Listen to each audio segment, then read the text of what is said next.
So, welcome, stargazers. We are joined today by Fern Vucinich, who is an ancestral astrologer. That's one of her specialties. She also specializes in things like herbs and flower essences. And Fern is a dear friend of mine and a very good astrologer. She teaches at Stephen Forrest's School of Astrology. And today we're going to be doing a deep dive into ancestral astrology and the connection between ancestry and your lineage and astrology and how you can see that in a chart. And so stick around if that's interesting for you. You found the Lawless Astrology channel, and we are looking at relationship patterns, and we look at getting through difficult times. And basically, what we're here to do is teach you a little astrology along the way. So both Fern and I are evolutionary astrologers, both taught by Stephen Forrest. So welcome, Fern. Hi, Dabney. It's good to be here. I'm so happy to have you here.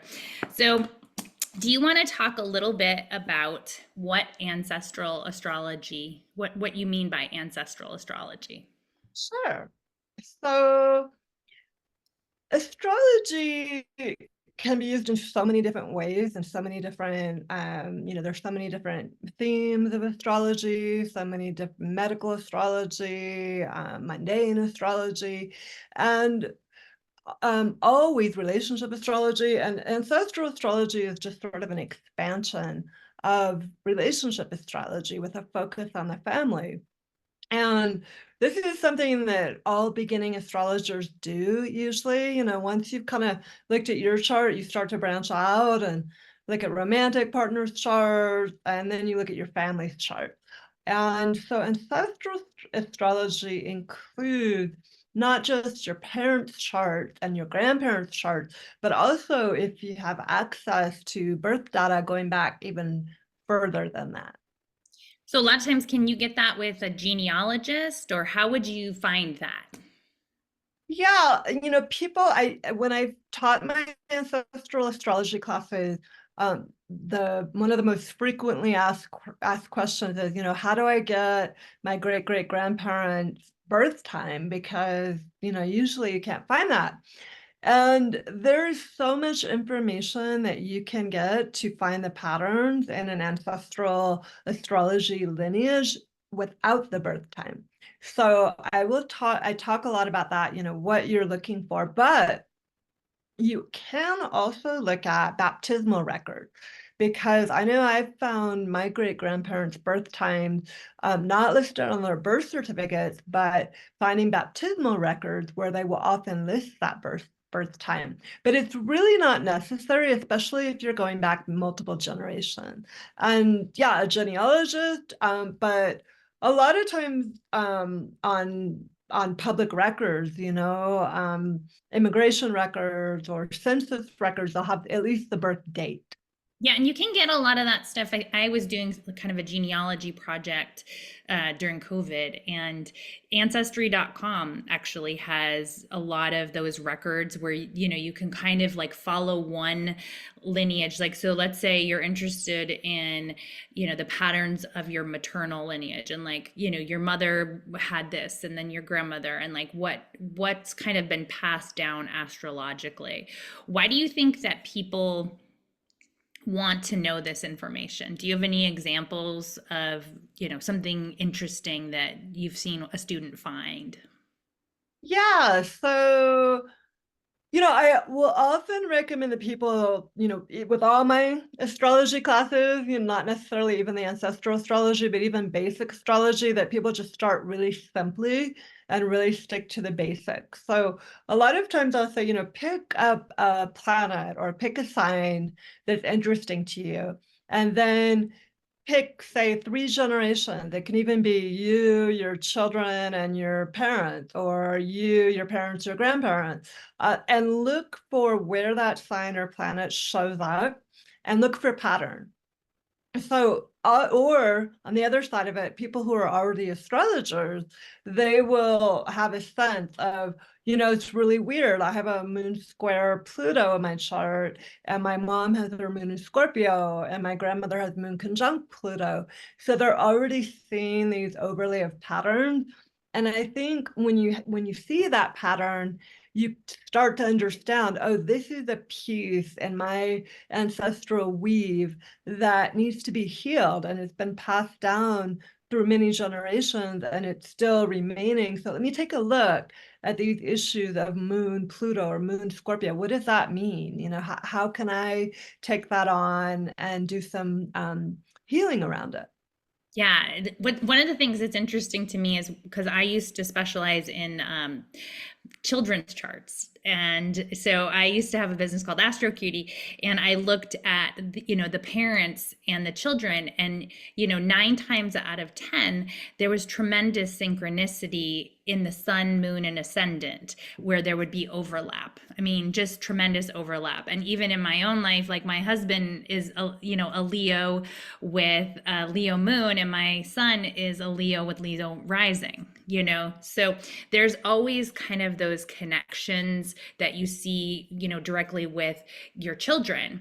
And so it's interesting, and the same with my parents. And so, like, it is really interesting if you're an astrologer to kind of take the parent, the parents and the children, or the parents and the grandparents, and, like you said, kind of just pull out the things that stick out to you as overlap, like whether it's sun, moon, ascendant, or your nodes.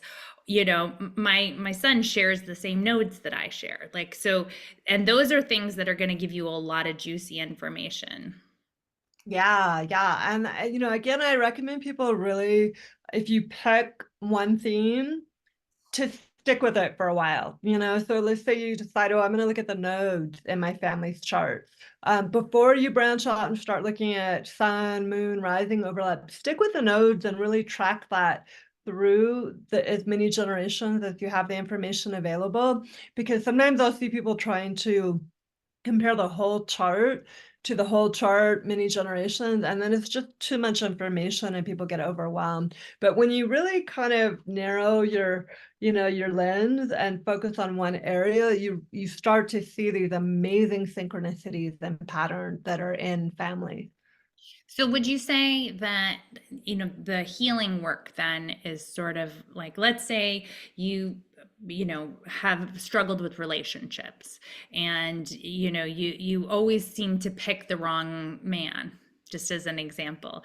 Like, do you kind of look at your own chart and hone in on sort of the relationship areas and then look, or how would you recommend they go about picking that first thing? Because astrology is confusing enough, and then you layer in multiple charts, it's very advanced. So I love what you're saying, that it's just kind of like, pick one thing. How would you suggest somebody go about picking that one thing?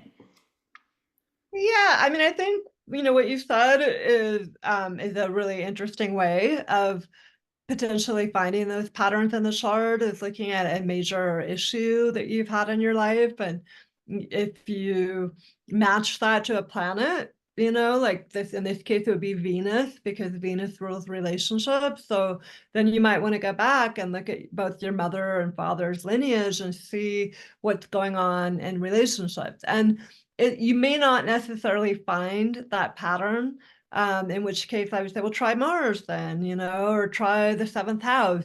But you will most likely find something. But I also, if you start to investigate your astrology and your family astrology, the patterns will often pop out. And even something as simple as, like, in my family, there's a lot of repeating birthdays. My cousin was born on my aunt's birthday. My brother was born on my other aunt's birthday. So we've seen over 3-4 generations the same birthdays happening again and again, and I've seen that in other families. So there's clearly something interesting about that part of the zodiac for my family or another person's family. So I would say, if you have overlapping birthdays in a family, go and investigate that part of the sign, the middle of Virgo or the end of Pisces, and see, what does that symbolize? Look up the Sabian symbol for it. Look at the planet that rules it, like, explore it in great depth. So that's one thing I recommend. Sounds like there's a lot of intuition that you recommend that you bring to Yeah, it. yeah. I know that when I've worked with ancestry healers, and I'm hoping to have one on the channel to talk about, kind of that link between, you're very astrology focused, but I know you've turned me on to some ancestral healers where they kind of really guide you into just focusing on your own intuitive knowledge and quieting yourself so you can kind of listen to the healthy ancestors and kind of wrap up some of the karma from the more damaged or unhealthy ancestral lineage. Would you agree with that?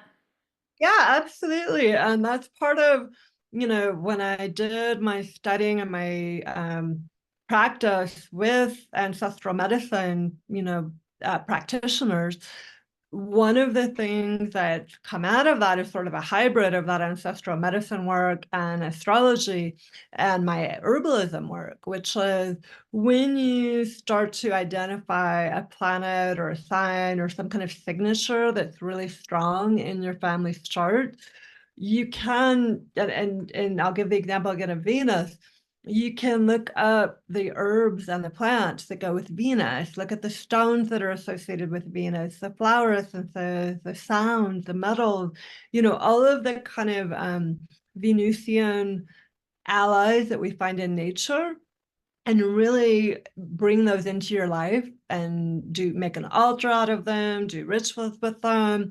And that's the way, it's almost like an ancestral astrology family crest. So you find a planetary energy that's strong in the line, and then you bring in all these other resources and allies for that signature and really embody them in your life. And I think that's part of the healing that can happen. Yeah, I'm a big fan, as you know, of ritual and ceremony because I think what we put out into the universe comes back to us, and not in a new agey kind of like just manifest great things, but I do believe that like energies attract like energies. And so when you're putting something out there kind of saying I'm ready to clear this damaging path, I did some genealogical work, and I realized, and this would be really interesting to do, so you're inspiring me to figure this out. But there was one of my ancestors fought in the Civil War, and then he, had tremendous PTSD and ended up in a mental hospital, and so looking at like how war impacts your family line, how slavery. There's all different kinds of famine. There's huge generational upheavals. I know that, I don't know if you share this, Fern, but a lot of us here in the US have ancestors that came from Ireland during the famine. And how does that relate? And where can you find that in a birth chart? Can you see some of those markers when you look back at the chart? I think so. I mean, I think, and it also, though, I think depends on what kind of work the people who came before you did. And I don't mean like what they did for money, but I mean what kind of inner work they did, what kind of healing they did. So I think if you're looking for a lineage that was really impacted by famine, you're going to also want to bring in maybe the asteroids. Like Ceres is the asteroid goddess who represents both nurturing and abundance and nourishing, but also on the flip side, her dark side is starvation and famine and not being fed enough. So I would say, look and see where Ceres is in the chart. You'd want to focus in on that thing. And part of this question that you're asking, I think, is really interesting because you're approaching it more from a in real life perspective. Like, okay, so this, war has really impacted my family line. So I'm going to go look for Mars in this chart and see how that's played out in the generation. And sometimes you'll see like shifts. You'll see Mars really strong in a line, a lot of Mars Uranus, which would be a kind of a PTSD signature, possibly. Mars Saturn, Mars Pluto. And then in the next generation, you're going to see like maybe Mars trine Pluto instead of square or conjunction or opposition. So it's like, and that generation, there's been some kind of healing or integration. So there's, I think when you continue to see a particular signature, there's something unfinished. Okay, that's really interesting. I love the idea of kind of looking at the evolution too, where you can kind of see the problem, but then you can see some of the healing, and then you can like work with that within your own chart. So, turning to your own chart, I think that's really interesting because I think even if it's too complicated and you don't want to go to, the family lineage and other people's charts, you can see a lot about your own, you can learn about yourself, obviously, but you can learn about your family as well through your own chart, right? Yeah, I think you can learn about the influence your family has on you with your own chart. And, one thing that Stephen's talked a lot about is in relationship to the moon, that, the kind of pop astrology says the moon is your mother. And so whatever sign it's in, that's going to tell you about, your mother. But siblings all have, not always, but often will have different moon signs. So how can all these different moon signs represent one mother? And he talks about it in that that's your experience of your mother. And your mother probably changed through having different children. And when you were born, this is her basic mood, and that's what you kind of got from her. So I think it's a similar thing when you're looking at the effects of family. And I think that one of the things I found so interesting is that you will find in different people's charts that certain people have much more of an affinity for doing this kind of genealogical or lineage or ancestral healing work. And there's certain transits that people have that will make them more ripe for doing the work at particular times. So I really got into this. I have Venus in Cancer, and it's really strong in my chart. So I have a natural affinity for it, but it didn't really kick off until Pluto went through my fourth house of home and family and roots. And, Pluto's still hanging out there because it's a really long transit. But I think Saturn had joined it at that point. So I had like several planets going through my fourth house when I started to really get intense about this and obsessed with it. Okay, so that's a really great segue into let's talk about the signs that kind of lend themselves to this sort of investigation. So you mentioned you have a Venus in Cancer. So would you say anyone with a strong Cancer signature might be a little bit more drawn toward this? And so for those, chances are if you're watching this, you already understand a little bit about the different signs, but Cancer is naturally the nurturing home sign. It's the one that is the caretaker, but it's also has like very strong roots with nostalgia and family lineage. Absolutely. Yeah, good explanation of Cancer. And yeah, so absolutely. I think people with strong Cancer influences are definitely going to have a natural pull. But I also think people who have a concentration of planets in water houses, the fourth house, the eighth house, and the 12th house, because each of those houses express a different realm of the ancestors. The fourth house is the one that most of us think of as the house of roots and ancestors and our lineage. But I think the eighth house and the 12th house also have some ancestral kind of influences. So water houses and water signs would be the big ones in my Okay, perspective. so the water signs being Cancer, Scorpio, and Pisces, and then the water houses being the fourth, eighth, and 12th. So the fourth house makes sense to me because it's naturally, that rules your home and family and your family lineage, and also the home that you create as well. But talk a little bit about why you think the eighth and 12th house. Yeah, so the eighth house is naturally ruled by Scorpio and the planets Mars and Pluto. Mars more the traditional and Pluto the modern. On the eighth house, the way that I perceive the eighth house is it's the house of energy exchange. So I always use, quote with my students and clients when I'm talking about the eighth house, that the motto for the eighth house is the basic law of physics that energy never dies, it just changes form.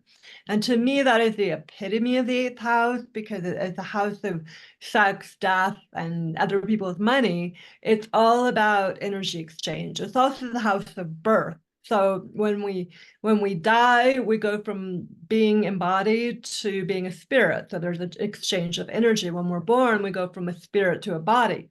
And so to me, the reason that eighth house has to do with ancestors is because it's the realm of where both our healed ancestors who can send us messages and exchange energy with us and really support our power. The eighth house is also the house of power, and kind of bring us that sense of exchange with the spirit world that is very magical and alchemical.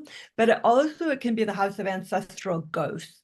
And I see people sometimes who have either heavy duty transits or heavy duty natal planets in the eighth house being very influenced by ancestral ghosts. That they're doing things in their lives that they don't really understand. And I think there's this influence of the ancestors kind of manipulating them in some ways to do what they want them to do. And when they start to get clear about that and they do that ancestral lineage healing work, then they're interacting more with the healed ancestors and utilizing that power and that exchange of energy in more life-affirming ways, rather than being maybe sometimes controlled by unwell ghosts. That's interesting. Yeah, and when you say ghosts, there's probably a lot of different definitions for ghosts, and it could just be what haunts you. It doesn't have to necessarily be like a floating spirit.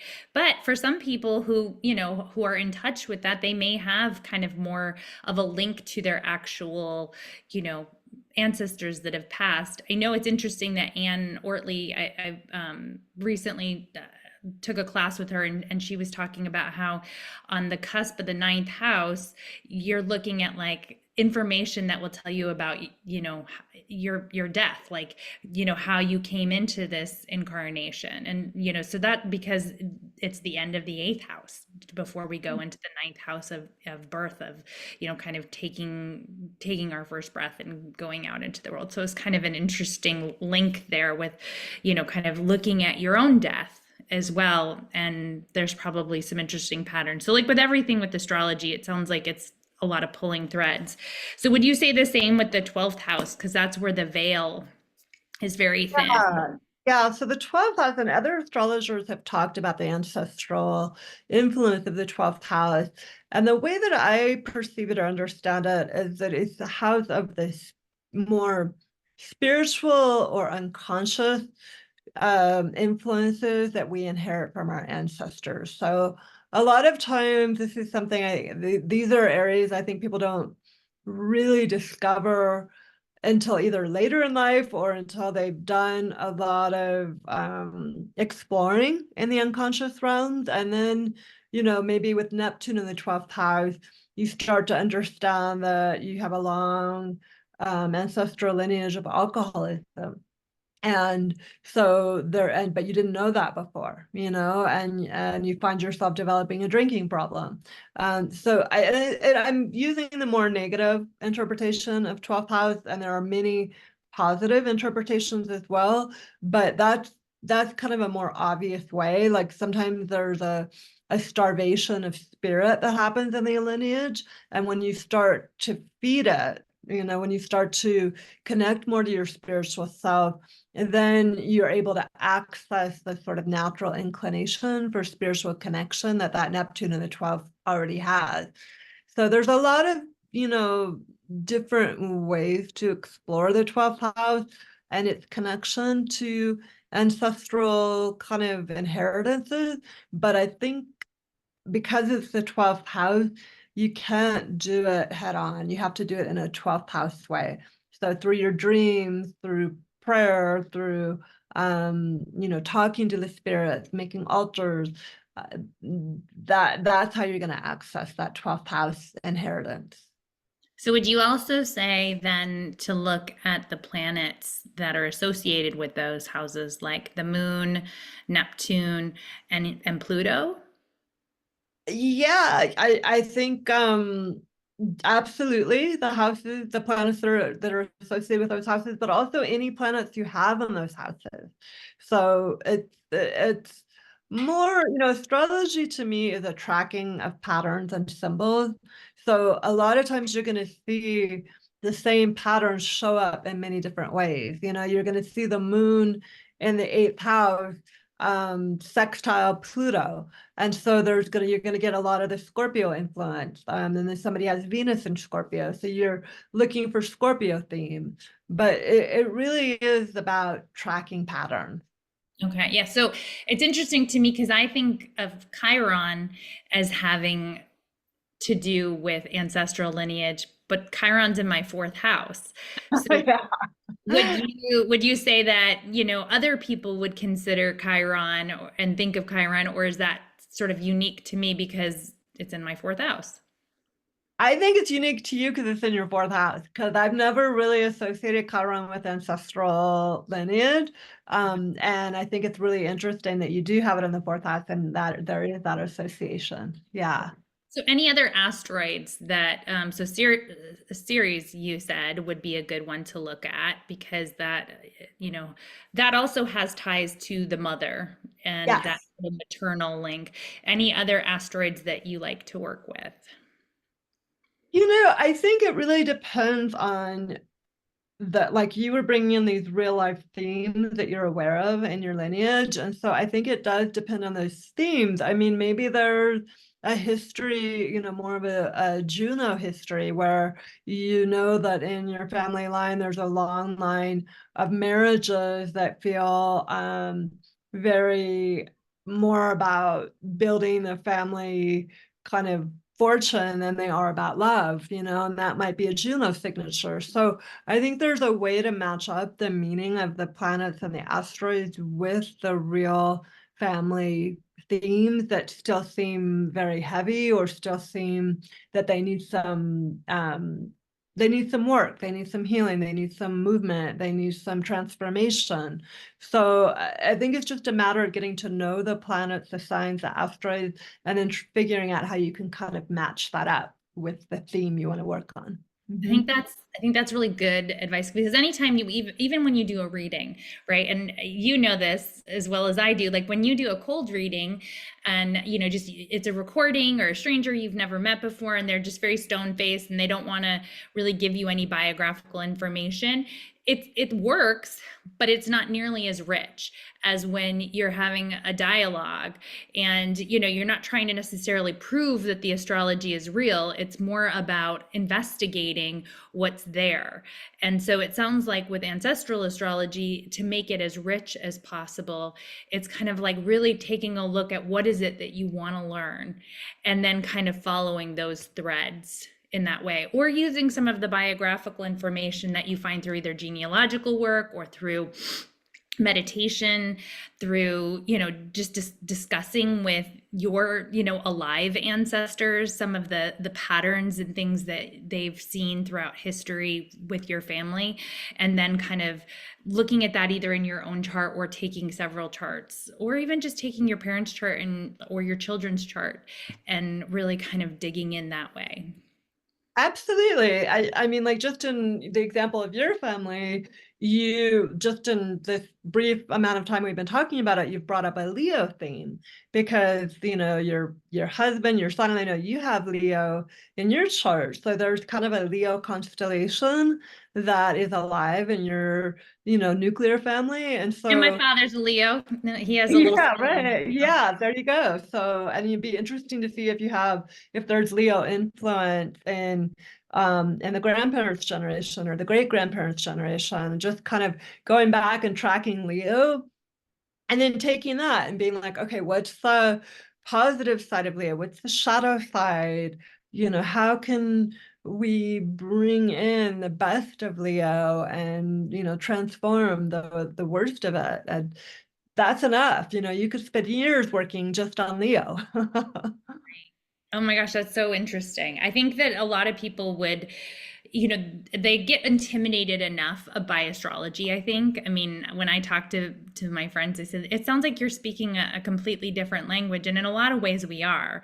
But I think a good astrologer, we try to, just lay out what we're saying and then bring home the actual nugget of wisdom that we want to kind of pull from it and the healing. So is it a similar thing, would you say, like when you've taught classes about this, do people get overwhelmed by just incorporating multiple things at one time? And what's your advice to them, I guess, is really just hone in on one theme at a time and don't try to do too much, right? Yeah, absolutely. And I always say you can go back to all these other threads that come out later, but just for the beginning to kind of get the practice of training your brain in this particular way, just focus in on one theme. It's like, following a thread. You if you look at all of it at once, it's just too much and you don't really make any meaning out of it. But for you, if we're just like, okay, Leo, let's explore the archetype of Leo. Let's look at myths and stories. And Leo is connected to the sun, so we think about the sun in nature. It gives life to everything. It feeds, it nourishes. It's about celebration and play and fun. But there's a flip side to Leo. Let's talk about that. How do you see this in your family line? How has it been passed down? All of Well, one thing that kind of I'll just thing. share is just It's just so rich that I say stay with that. Oops, and explore that. And then when you're ready, when you feel complete with that, then you can look at some other patterns and signatures and follow that thread through. so as a real world example, my father was a child prodigy with art. And he has a strong Leo. He's a Leo sun, and I think he's got some other planets in Leo. But I think that was very damaging to him because it was sort of like he had a stutter. And so, it was kind of like, well, he's the artist child. And so he was kind of pushed into that. And he didn't necessarily want to do art. He wanted to be an engineer. Now, my son also was incredibly gifted at art. Like at 2 years old, he was like drawing, like other kids were scribbling and he was like drawing. And so I learned a little bit from what happened to my father. And this doesn't have to do with astrology. I mean, it does, like it can. That's what I think that's what you're saying. And I was very clear not to push him into doing art and let him know that that was just a fun thing if he wanted to do it. Now, if that was his passion and he wanted to pursue that, then he could do that. But he wasn't expected to be an artist like my father was. So that's kind of a real world example of Leo. Absolutely. Yeah. I mean, the archetype of Leo is the artist, but that doesn't mean that that's the only way to express it. So it's interesting that your father kind of experienced that wound around, well, that you're good at this, but it's not. The deeper part of Leo is, doing what brings you joy, doing what puts you in the flow, doing what, makes you lose track of time.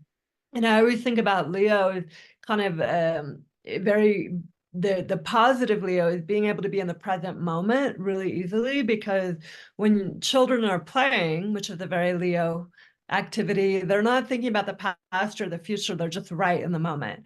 And if you're feeling, if you're doing your art and you're feeling like that, then that's the thing, right? But it's whatever that thing is that just allows you to forget time and be joyful.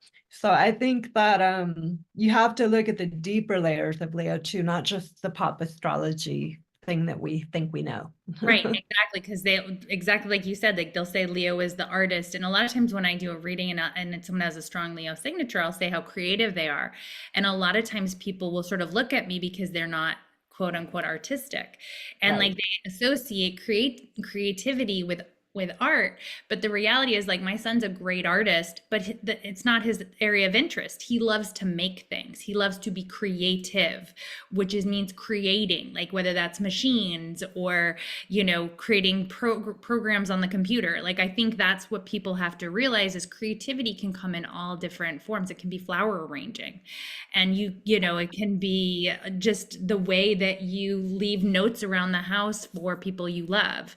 That can be very Leo. So, one other real world example I wanted to see if you were comfortable sharing was, I know that you did a lot of like ancestral healing and lineage work, and then that kind of culminated in like some big changes in your life. Would you be willing to share a little bit about that?